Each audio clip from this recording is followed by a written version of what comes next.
वंदे मातरम साथियों। तो आज जो हम आपको बताने वाले हैं वो ये बताने वाले हैं कि जनवरी क्लासेस का कट ऑफ कितना जाएगा। बच्चों, मैंने आपको इससे पहले वाले वीडियो में बताया था कि जो सब लोग इन्फॉर्मेशन देते हैं वो सारी इन्फॉर्मेशन गलत होती है। सारी तो नहीं बट कुछ जरूर गलत होती है। जिसने भी ये कहा कि ओबीसी की मेरिट 70 से 75 जाती है, वो एक बच्चा मुझे 70 नंबर पास करके दिखाए, मैं जान जाऊंगी। एक बच्चा पास करके दिखाए। हाँ, मानते हैं भाई वो बच्चा अपाहिज नहीं होना चाहिए, अपंग नहीं होना चाहिए, क्योंकि उन लोगों को काफ़ी हद से ज़्यादा छूट मिल जाती है। लेकिन आप एक बच्चा ओबीसी का हमें पास करके दिखा दीजिए, मैं जान जाऊँ। केवल एक बच्चा, वो भी 70 नंबर पे, मैं आपको मान लूँगी भाई।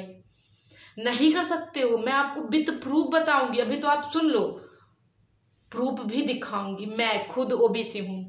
मेरा सिलेक्शन 98 नंबर पे हुआ था। मेरे साथ पढ़ी एक लड़की अंकिता यादव, ओबीसी है, उसका सिलेक्शन 98 नंबर पे हुआ था।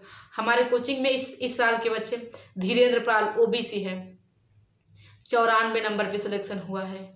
और बता रहे हैं आपको पालना, सुनिए, आकांक्षा पाल 91 नंबर पे उसका सिलेक्शन हुआ है।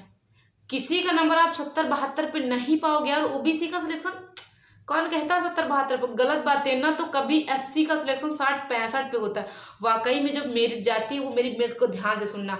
जो जनरल होते हैं, जो पंडित होते हैं, उनकी मेरिट जाती है 95 से 100। ये रियल मेरिट है। जनरल की मेरिट जाती है 95 से 100। ओबीसी की मेरिट जाती है 90 से 95। एससी की मेरिट 85 से 90 जाती है। हाँ भाई, मेरे कोचिंग के बहुत से ऐसे एससी हैं जो 85 पे पास हुए हैं। ये बात मैं मानूंगी, ये बात सच्चाई है, इसमें सच्चाई है। और एसटी की भाई 80 से 85 जाती। एसटी की कई बार और कम भी चली जाती है, क्योंकि कुछ बच्चों को लेना तय रहता है। तो अगर वो फॉर्म भरे हैं, कुछ गलत शब्द भी किए हैं, तो उनका एडमिशन ले लिया जाता है। जैसे भाई अपाहिज है तो उनको काफ़ी हद तक छूट मिल जाती है, तो उनकी बात ना ही की जाए तो ज़्यादा अच्छा है। हम बात करते हैं जो सामकुल हैं, जो बहुत सही इंसान है, मतलब कि किसी भी तरह से अपंग नहीं है, किसी भी तरह से उन्हें कोई परेशानी नहीं है। तो देखिए मैं कैसे बता रही हूँ, मैं किस बेस पे बता रही हूँ। बच्चों, 5 साल से कोचिंग में हमारी तैयारी हो रही है। 5 साल से मैंने यही नोट किया है कि मेरे कोचिंग के जितने भी ओबीसी बच्चों का सिलेक्शन हुआ, सबका 95 प्लस था। 95 तो नहीं, 90 प्लस तो पक्का था। 90 प्लस सभी का था। जितने भी ओबीसी बच्चों का सिलेक्शन हुआ, आज तक मेरी कोचिंग में किसी जनरल का सिलेक्शन नहीं हो पाया। अब होगा कि नहीं होगा, लेकिन शायद नहीं हुआ है, क्योंकि जनरल की मेरिट बहुत भाग के जाती है ना, मतलब ज़्यादा चली जाती है, 96-97 चली जाती है। इतना बच्चे दम नहीं लगा पाते हैं, फिर भी कोशिश करते हैं। और ऐसे ऐसे बच्चे हैं जो जनरल तो नहीं है, एससी के हैं, 98 पहुंचा देते हैं। तो अब क्या कर सकते हैं? जनरल के बच्चे उतना नहीं पहुंचा देते जितना एससी के बच्चे पहुंचा देते। और एससी की मेरे कोचिंग में बच्चों का सिलेक्शन 83 नंबर पे हुआ है। एससी का सिलेक्शन अनुराग नाम का लड़का है, मेरे भाई के साथ पढ़ता है। मेरा भाई भी नवोदय में पढ़ता है, 8th में है इस बार, दोनों ही 8th में है। दोनों का साथ में सिलेक्शन हुआ था। उसका फर्स्ट लिस्ट में आया था 83 नंबर था, बस केवल 83 नंबर। कुछ बच्चों, बात जानते हो क्या हो जाती है? ये चलिए कट ऑफ तो भाई हो गया, ठीक है। कुछ बात ये पड़ जाती है कि ब्लॉक वाइज बच्चों का सिलेक्शन लेना जरूरी रहता है। मतलब कि अगर जैसे कि हमारे इलाहाबाद डिस्ट्रिक्ट में 8 ब्लॉक हैं, इलाहाबाद में 8 ब्लॉक हैं। तो अगर मान लीजिए कि जैसे हम अपना सुराव ब्लॉक की बात कर लेते हैं, अगर सुराव ब्लॉक से बच्चों ने फॉर्म डाला है, देखिए एक ब्लॉक से कम उन्हें 4 बच्चे तो लेने ही पड़ेंगे, चाहे वो जितने गधे हों, उन्हें 4 बच्चे लेने पड़ते हैं। लेकिन ध्यान रहे, वो बच्चों को तभी लेंगे जब सीट खाली रहेगी। मतलब समझिए, जैसे हमारे यहाँ का नैनी ताबड़तोड़ नवोदय में घुसते हैं वहाँ के। हमारा नवोदय मेजा में पड़ता है, तो नैनी नैनी इलाहाबाद में ही आता है। और ये भाई 25 से 30 बच्चे हर साल सीट वहाँ की ले लेते हैं। 80 सीट में 30 सीट वही निकाल लेते हैं, बची 50 सीट बाकी 7 ब्लॉक के लिए छूटती है, जिसमें सुराव हमारा इतना बड़ा एरिया है। 8 से 9 बच्चे हर साल सुराव से भी पास हो जाते हैं। बाकी कोराव, हड़िया, बहुत सारी ऐसे ब्लॉक हैं, तो ये लोग फूलपुर वगैरह ये सब ले लेते हैं। तो हर ब्लॉक से उन्हें देना पड़ता है बच्चों। तो कई बार इस तरह भी बच्चों का सिलेक्शन हो जाता है और कम नंबर पे हो जाता है। तो उन्हें लगता है कि यार मेरिट कम जाती। नहीं भाई, मेरिट कम नहीं गई है, तुम्हारा सिलेक्शन ब्लॉक वाइज हुआ है। मेरिट कभी कम नहीं जाती। अगर तुम्हारे ही ब्लॉक में कोई 90 किया होता ना, तो तुम्हारा किसी कंडीशन में सिलेक्शन ना होता। मेरिट कभी कम नहीं जाती, मैंने जितना बताया ये रियल मेरिट है, नहीं तो आप खुद नोटिस करना। और जिनका हुआ होगा, जैसे मैंने क्या ओबीसी मेरिट 90 से 95 बताई ना, तो कई बार ओबीसी का सिलेक्शन 89 पे हो गया, 87 पे हो गया, तो वो क्यों हो गया? इसका बहुत से रीज़न है। रीज़न ये है कि अगर एक ब्लॉक से 4 बच्चों को लेना है तो उसमें कम से कम 1 से 2 लड़कियां होनी चाहिए और 2 से 3 लड़के होने चाहिए।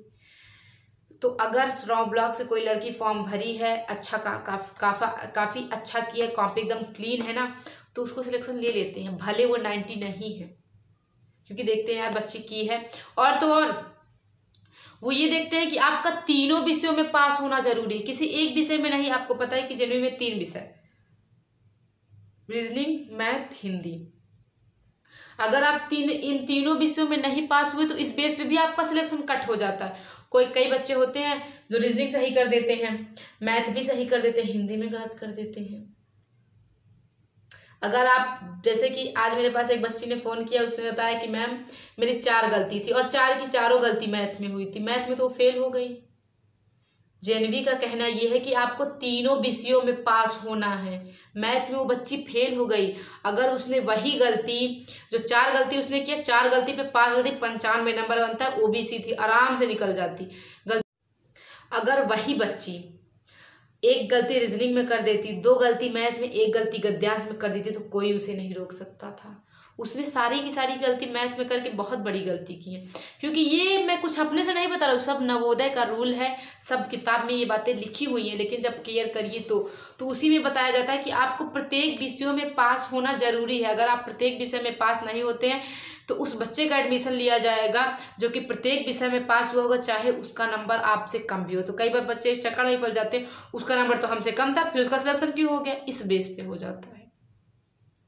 तो जो बता देते हैं कि कट ऑफ 60 से 65, कभी मत विश्वास करना भाई। जो कहता है वो हमें 60 से 65 नंबर पे एक बच्चे को पास करके दिखाए, एक बच्चे की मैं बात करती हूँ। और मैंने क्या बताया कि वह आम इंसान होना चाहिए भाई, सामकुल होना चाहिए, उसका कोई भी बॉडी पार्ट डैमेज नहीं होना चाहिए।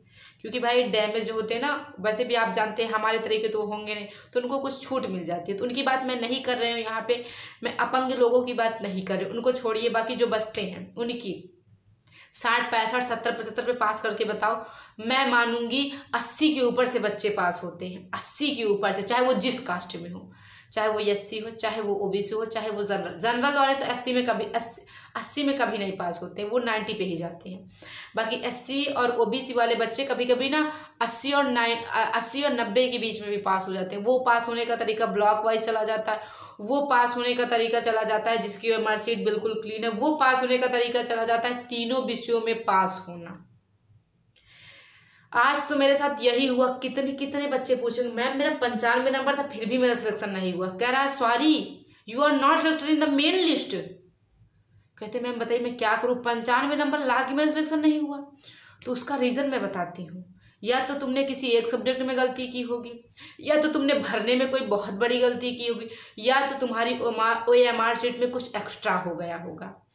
मतलब जैसे भरने के अलावा अगर पेन भी चल जाती है ना तो काट देते हैं, क्योंकि उन्हें एकदम प्योर मक्खन जैसे बच्चे चाहिए और वो ढूंढ के निकाल लेते हैं। एकदम प्योर बच्चों को निकालने की पता नहीं कैसे जान जाते हैं।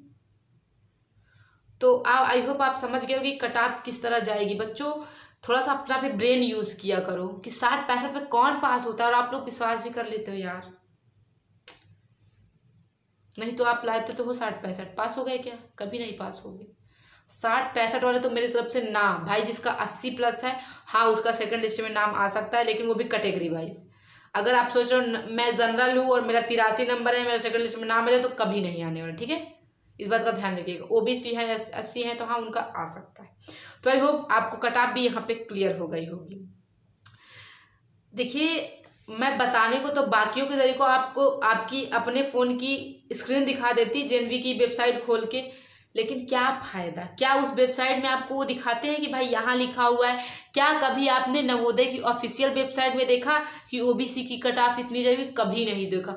नवोदय की ऑफिशियल वेबसाइट navoday.government.in पे ये बात कभी नहीं लिखी गई है कि SC की मेरिट इतनी जाएगी, ओबीसी की इतनी जाएगी, जनरल की इतनी जाएगी। ये सारी और जो उससे संबंधित वेबसाइट बनी हुई है नवोदय से, उस पर आपको मिलता होगा। तो उनकी बातों पे बहुत कम ही विश्वास किया जाए तो ठीक है।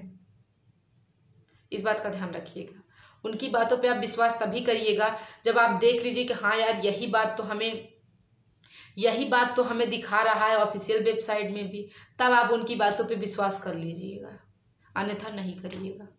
तो आई होप अब आपको कट ऑफ भी क्लियर हो गया होगा बच्चों, कोई भी डाउट नहीं होगा। बस वीडियो को पूरा सही से देखा करो, कुछ भी डाउट नहीं रह जाएगा। अब एक वीडियो में बनाऊंगी कि जो बच्चे फेल हो चुके हैं वो क्या करें, उसके भी समस्या का समाधान है मेरे पास, अगले वीडियो में आप लोग को बताऊंगी। तो फिलहाल आई होप वीडियो अच्छा लगा तो वीडियो को लाइक करो, चैनल को सब्सक्राइब कर लो, बगल में जो बेल आइकन है उसे भी प्रेस कर लो बहुत सारी इन्फॉर्मेशन नवोदय के बारे में पाने के लिए। मैं सारा कुछ बताऊंगी, कौन सा डॉक्यूमेंट आपके सिलेक्शन के बाद लगेगा, कैसे कैसे होगा, सब कुछ बताऊंगी। बस आपको मेरे चैनल के साथ जुड़े रहना।